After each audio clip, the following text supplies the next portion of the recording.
Ninguém perdeu mais com o tarifaço do que Jair Bolsonaro. Começa agora JB.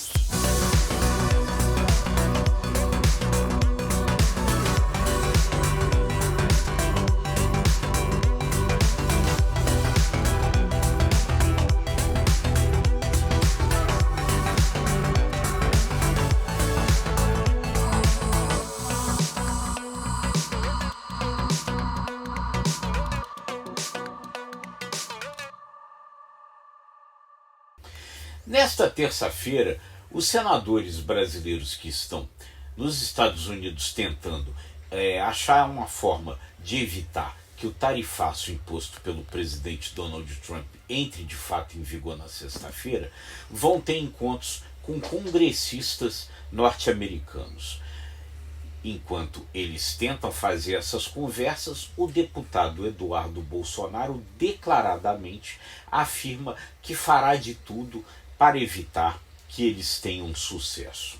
Essa postura de Eduardo Bolsonaro, que declaradamente tenta sabotar as tentativas de evitar que entre em vigor uma sobretaxação de 50% aos produtos brasileiros que vai prejudicar todo o país, toda a economia brasileira, tem provocado muita irritação entre os próprios deputados que fazem oposição ao governo do presidente Luiz Inácio Lula da Silva e que até então eram aliados do ex-presidente Jair Bolsonaro e, consequentemente, do seu filho Eduardo Bolsonaro.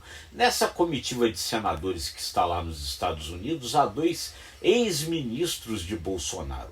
A senadora Tereza Cristina, que foi ministra da Agricultura, e o senador astronauta Marcos Pontes, que foi ministro da Ciência e Tecnologia. Então, essa sabotagem feita por Eduardo Bolsonaro vai provocando muita irritação. E vai provocando muita irritação outras atitudes de Eduardo Bolsonaro, como dizer que os Estados Unidos poderiam fazer o mesmo tipo de retaliação que foi feita contra o Procurador-Geral da República e ministros do Supremo de cancelar vistos de entrada nos Estados Unidos também para os presidentes da Câmara, Hugo Mota, e do Senado, Davi Alcolumbre. Por conta dessa ameaça de Eduardo Bolsonaro, Davi Alcolumbre já mandou avisar nos bastidores que não há, enquanto ele for presidente do Senado, qualquer possibilidade de andar lá no Senado o projeto de pedido de impeachment do ministro do Supremo Tribunal Federal, Alexandre de Moraes, e Hugo Mota também já mandou avisar nos bastidores que não há a menor possibilidade a essa altura de se aprovar uma anistia aos presos de 8 de janeiro. Os presos e condenados de 8 de janeiro.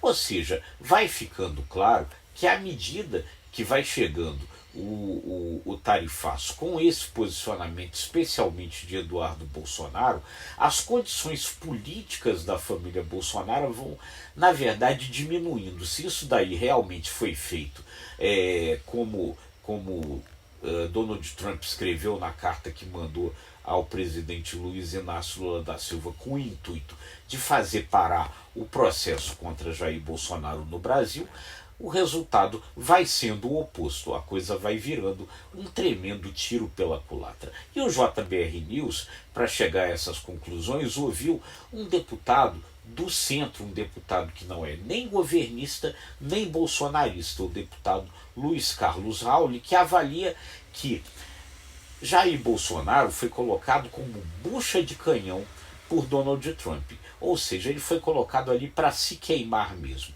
O interesse, segundo Raul, de Donald Trump é pressionar o Brasil com relação às ações que o Brasil vem fazendo no sentido de beneficiar a China nas relações comerciais. E esse é que é o grande problema.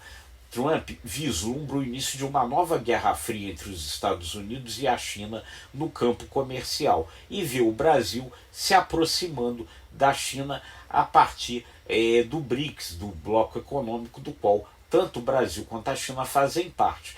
E aí a intenção de Trump era pressionar o Brasil nesse sentido, e ele colocou Jair Bolsonaro no meio como bucha de canhão, nas palavras de Luiz Carlos Raul, ou seja, colocou Bolsonaro ali para se queimar de fato. O problema é que Bolsonaro, e especialmente o seu filho que se encontra lá nos Estados Unidos, acreditaram na esparrela de Donald Trump e agora vão se tornando vítima. Segundo Raul, a cada dia que passa, as condições políticas ali vão diminuindo. Eduardo Bolsonaro, que se imaginava até uma possibilidade eleitoral para 2026, diante do fato do seu país estar inelegível, perdeu, segundo Raul, completamente as condições de se colocar nesse páreo. Michele Bolsonaro, segundo Raul, é apenas um vaso vazio e enfeitado que não tem a menor chance. Esse grupo do centro acha, por outro lado, que isso também em algum momento vai acabar desgastando o presidente Luiz Inácio Lula da Silva. Nesse momento, Lula vai ganhando dividendos políticos nessa história, mas as consequências econômicas do tarifaço vão acabar respingando, acredita Raul, na popularidade de Lula também. E aí todo o trabalho desse centro, do qual Raul faz parte, é encontrar para 2026 uma alternativa política que não seja nem Lula nem Bolsonaro. Conseguirá, diante dessa enorme polarização brasileira que ainda persiste? Isso a gente vai ter que ver ao longo dessa história. Mas a gente vai estar sempre acompanhando tudo para trazer para você a melhor análise e a melhor informação. Pedindo aí o seu comentário. O que você acha disso tudo? Quem ganha com esse tarifaço, se é que alguém ganha? Comenta aí que a gente vai gostar de saber a sua opinião. E se você gostou desse conteúdo, curta, compartilhe, acesse imagemcredibilidade.com, se inscreva no ICTV e nos nossos demais canais. Muito obrigado e até a próxima.